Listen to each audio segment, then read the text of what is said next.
dio Centra za tradicijska glazbala Hrvatske.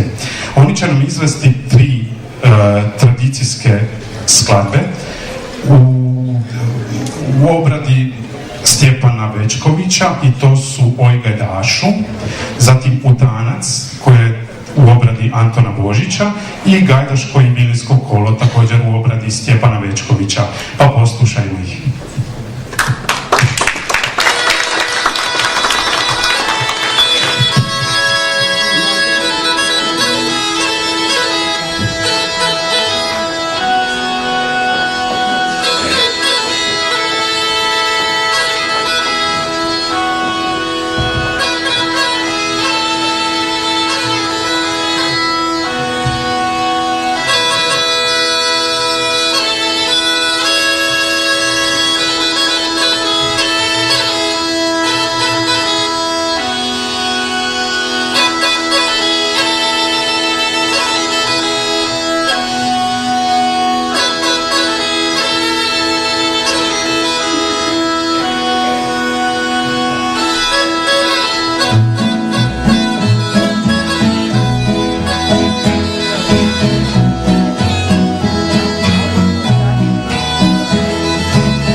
bili poletni. A sada bih najavio klapu Barun, mješovitu klapu koja nam dolazi iz Svete Nedjelje, zapravo iz Rakitje u Svete Nedjelje. Ova klapa je zanimljiva po tome što se sastoji, osim što je miješana, što se sastoji od članova obitelji. To su 7 braća i 1 sestra njihova. Danas rekli su mi da su samo 6 od braća ovdje, a oni će nam pjevati hvalospjev ljubavi, skladbu Emilija Kutleše u obradi Damira Šumečkog, koji je i voditelj njihove klape, Samo moru vjerujem Zdenka Runjića i Krste Jurasa u obradi Duška Tambača, te skladbu Cetina Dražena Žanka i Nenada Ninčevića u obradi Mojmira Čačije. Uživajmo.